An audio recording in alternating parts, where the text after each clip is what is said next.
Everyone, welcome back to our channel. हमने अभी pathology start करी थी, तो हमने पूरी पैथोलॉजी का first chapter cell injury, cell death and cell adaptation complete कर लिया, लेकिन उसमें से एक टॉपिक मिस हो गया था, कैल्सिफिकेशन। सो इस वीडियो में हम कैल्सिफिकेशन पढ़ेंगे। सो स्टार्ट करते हैं। Pathological calcification. पैथोलॉजिकल कैल्सिफिकेशन क्या होता है? Abnormal tissue deposition of calcium salts together with smaller amount of iron, magnesium and other mineral salts. क्या होता है कैल्सिफिकेशन? नाम से समझ आ रहा है कि कैल्शियम सॉल्ट्स का डिपोजिशन हो रहा है। एबनॉर्मल टिश्यू डिपोजिशन, अब डिपोजिशन हो रहा है तो एबनॉर्मल हो रहा है ना, मतलब अगर स्टोर हो रहा है कैल्शियम तो वो नॉर्मल है, लेकिन डिपॉजिट हो रहा है कहीं तो एबनॉर्मल है। तो abnormal tissue deposition of calcium salts together with smaller amounts of iron, magnesium and other minerals and other minerals. तो डिपोजिशन कैल्शियम सॉल्ट्स का, आयरन का, मैग्नीशियम का और जो भी मिनरल सॉल्ट्स हैं उनका डिपोजिशन हो रहा है एबनॉर्मल टिश्यू में। एबनॉर्मल टिश्यू डिपोजिशन हो रहा है तो उसको बोलते हैं पैथोलॉजिकल कैल्सिफिकेशन। अब ये दो तरह का होता है, डिस्ट्रॉफिक कैल्स, इसके दो फॉर्म्स हैं, मतलब डिस्ट्रॉफिक कैल्सिफिकेशन और दूसरा है मेटास्टैटिक कैल्सिफिकेशन। तो सबसे पहले हम पढ़ेंगे डिस्ट्रॉफिक कैल्सिफिकेशन। डिस्ट्रॉफिक कैल्सिफिकेशन क्या होता है? टिश्यू डेड और डिजनरेट हो जाते हैं। मतलब कहाँ पर होगा ये? जहाँ पर डेड टिश्यू होंगे या फिर डिजनरेटेड टिश्यू होंगे वहाँ पर होगा ये। तो डिस्ट्रॉफिक कैल्सिफिकेशन मतलब कैल्शियम का डिपोजिशन इधर भी हो रहा है, लेकिन कहाँ हो रहा है? डेड टिश्यू में, यानी कि कैल्शियम डिपॉजिट इन नेक्रोज्ड और डिजनरेटेड टिश्यू। नेक्रोज्ड यानी कि डेड टिश्यू या फिर डिजनरेटेड टिश्यू में कैल्शियम का डिपोजिशन हो रहा है, तो उसको बोलेंगे हम डिस्ट्रॉफिक कैल्सिफिकेशन। टिश्यू डैमेज, नेक्रोज्ड या फिर डिजनरेटेड। डैमेज टिश्यू में, नेक्रोज्ड टिश्यू में या फिर डिजनरेट टिश्यू में क्या हो रहा है? कि कैल्शियम का डिपोजिशन हो रहा है। अब हमें क्या है कि ये नेक्रोज्ड एरिया में मिलेगा। नेक्रोस कौन सी नेक्रोसिस हो सकती है? कोई भी, कोगुलेटिव, कैसियस, लिक्विफेक्टिव, मतलब फैट नेक्रोसिस, इन सब में कैल्शियम का डिपोजिशन मिल सकता है। ठीक है। अब ये किस, मतलब कब मिलेगा? तो ये बहुत कॉमन है, जो एजिंग पीपल होते हैं, मतलब ओल्ड एज वाले वहाँ पर, और हर्ट के वॉल्स जिनके डैमेज हो जाते हैं वहाँ डेवलप होता है, वहाँ जाके डिपॉजिट हो जाते हैं कैल्शियम सॉल्ट्स। ठीक है। तो मतलब जहाँ पे भी जो भी डिपोजिशन की साइट है वहाँ पर कैल्शियम सॉल्ट्स दिखाई देंगे हमें। मैक्रोस्कोपिकली देखे जा सकते हैं उनको, वाइट ग्रेन्यूल्स या फिर क्लम्स के फॉर्म में हमें दिखाई देंगे। वो मतलब फील हो सकता है अगर हम उसे मतलब देखेंगे, और अगर हम उसको टच करेंगे तो ग्रिटी जैसा लगेगा मटेरियल, तो वो थे कैल्शियम डिपोजिशन। केजियस नेक्रोसिस यानी कि ट्यूबरकुलोसिस में मिल सकता है। हार्ट वॉल्व डैमेज जहाँ पर हो गए वहाँ कैल्सिफिकेशन मिल सकता है।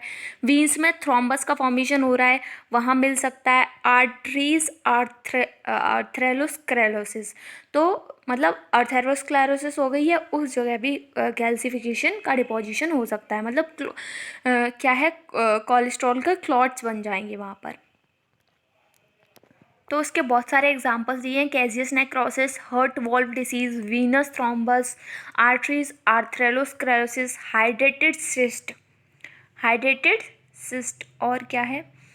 हाइड्रेटेड सिस्ट कहाँ बनती है? सिस्टी सर्कोसिस में, हमने पढ़ा है पैरा में, पैरासिटोलॉजी। मॉन्कवर्क स्क्लेरोसिस, यहाँ पर भी, मतलब ये सारे एग्जांपल्स हैं, तो इनमें से कुछ याद रख लेंगे। और कैंसर, कैंसर में भी स्पेसिफिकली ब्रेस्ट कैंसर में माइक्रो कैल्सिफिकेशन देखने को मिलता है।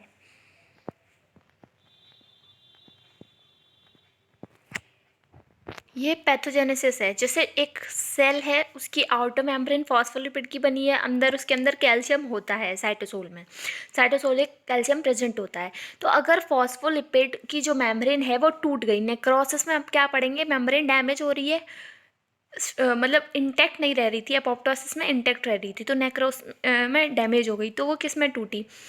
PO4 फॉस्फेट और लिपिड में। ठीक है। तो कैल्शियम कंबाइन कर लेता है फॉस्फेट के साथ और कैल्शियम सॉल्ट्स बना लेता है, और जिसकी वजह से क्या होता है, डिस्ट्रॉफिक कैल्सिफिकेशन। अब दूसरा है मेटास्टैटिक कैल्सिफिकेशन। तो मेटास्टैटिक कैल्सिफिकेशन नॉर्मल टिश्यूज़ में भी हो सकता है। ये जनरली क्या है कि ब्लड कैल्शियम लेवल बढ़ गया, हाइपर कैल्केमिया हो गया, उसको हम बोल देते हैं मेटास्टैटिक कैल्सिफिकेशन। मेटास्टैटिक, ठीक है, नॉर्मल टिश्यूज़ में हो सकता है, ब्लड कैल्शियम लेवल बढ़ गया, हाइपरकैल्केमिया बोल दिया। अब इसके एग्जांपल्स क्या हैं? पहले हाइपरकैल्केमिया होता क्यों है, इसके बहुत सारे रीजंस हैं। तो 4 प्रिंसिपल कॉजेज़ हैं हाइपरकैल्केमिया के। एक तो पीटीएच का सीक्रेशन बढ़ गया। तो पीटीएच का सीक्रेशन बढ़ गया यानी कि बॉन में क्या हो रहा है, रिजॉर्प्शन हो रहा है, ठीक है, जिसकी वजह से कैल्शियम बढ़ गया। दूसरा, बॉन टिश्यू रिजॉर्प्शन हो गया बॉन टिश्यू का, मतलब अगर कोई ट्यूमर हो गया बॉन में मैरो का, या फिर कोई भी कॉज हो सकता है, उसकी वजह से हो सकता है। ब्रेस्ट कैंसर में भी मिलता है मेटास्टेसिस कैल्सिफिकेशन। और तीसरा कॉज है विटामिन डी से रिलेटेड डिसऑर्डर हो गया। तो विटामिन डी से रिलेटेड कोई भी डिसऑर्डर हो गया यानी कि क्या हुआ, कैल्शियम एब्जॉर्ब नहीं हो रहा है अब, तो वो कैल्शियम कहीं भी जाके डिपॉजिट हो सकता है। और चौथा, रीनल फेलियर, किडनी में कोई भी डिसीज़ हो गई, हाइपरथायरॉयडिज्म की वजह से किडनी फेलियर हो गया, या फिर किसी भी वजह से हो गया, तो उसकी वजह से भी क्या हो सकता है, कैल्शियम डिपॉजिशन हो सकता है, क्योंकि इंजेस्ट तो कर रहे हैं हम लेकिन वो एक्सक्रीट नहीं कर पा रहा है, तो ये सब हो सकता है। अब पैथोजेनेसिस देखते हैं। तो हमने चार कॉजेज पढ़े। इंक्रीज सीक्रेशन ऑफ पीटीएच यानी कि बॉन रिजॉर्प्शन बढ़ गया, कैल्शियम बढ़ता ही जा रहा है ब्लड में। Resorption of bone tissues, vitamin D related disorder हो गया, विटामिन डी रिलेटेड डिसऑर्डर हो गया तो इसकी वजह से, और रीनल फेलियर हो गया। विटामिन डी रिलेटेड डिसऑर्डर हो गया, विटामिन डी का इंटॉक्सिकेशन हो गया, विटामिन डी की इंटॉक्सिकेशन की वजह से कौन सी डिसीज होती है, सार्कोडोसिस, ठीक है, इसकी वजह से हो सकता है। और रीनल फेलियर, तो ठीक है, तो यही था। अब हम डिफरेंस देख लेते हैं एक बार, जिससे हो जाएगा मेटास्टैटिक कैल्सिफिकेशन और डिस्ट्रॉफिक कैल्सिफिकेशन में। डिस्ट्रॉफिक कैल्सिफिकेशन और मेटास्टैटिक कैल्सिफिकेशन। तो यहाँ पर डिस्ट्रॉफिक कैल्सिफिकेशन कहाँ हो रहा था, एबनॉर्मल टिश्यू में हो रहा था, लेकिन मेटास्टैटिक कैल्सिफिकेशन नॉर्मल टिश्यू में देखने को मिल रहा था। डिस्ट्रॉफिक नेक्रोज्ड में, वहाँ पर नेक्रोज नहीं थे, नॉर्मल टिश्यूज थे। फिर नेक्स्ट है कि यहाँ पर क्या हो रहा है, कैल्शियम नॉर्मल है। डिस्ट्रॉफिक कैल्सिफिकेशन में टिश्यूज एबनॉर्मल है, कैल्शियम लेवल नॉर्मल है, लेकिन मेटास्टैटिक में टिश्यूज नॉर्मल है और कैल्शियम लेवल एबनॉर्मल है, इंक्रीज है, ठीक है। मेटाबॉलिज्म नॉर्मल रहेगा, कैल्शियम नॉर्मल है तो मेटाबॉलिज्म नॉर्मल रहेगा। वहाँ पर इंक्रीज कैल्शियम है यानी कि मेटाबॉलिज्म एबनॉर्मल हुआ है। यहाँ पर ये रिवर्सिबल होता है डिस्ट्रॉफिक, और डिस्ट्रॉफिक इरिवर्सिबल होता है, मेटास्टैटिक रिवर्सिबल होता है। कॉजेज़ क्या है डिस्ट्रॉफिक के, नेक्रोसिस, केजियस, फैट, लिक्विफेक्टिव, कॉलिगेटिव, ये सारे, thrombus, heart wall disease, cyst का फॉर्मेशन। और इस दूसरी तरफ है मेटास्टैटिक, उसके कॉजेज क्या हैं, हमने पढ़ा था कि पीटीएच का लेवल बढ़ गया, सीक्रेशन बढ़ गया, बॉन रिजॉर्प्शन बढ़ गया, विटामिन डी रिलेटेड डिसऑर्डर हो गया, जिससे विटामिन डी इंक्रीज हो गया तो कैल्शियम एब्जॉर्ब होता रहेगा और ब्लड में जाता रहेगा, तो डिपोजिशन होगा ना, मतलब सार्कोडोसिस हो गई। इनटेक ऑफ कैल्शियम बढ़ गया किसी वजह से, या फिर कोई भी रीनल फेलियर हो गया।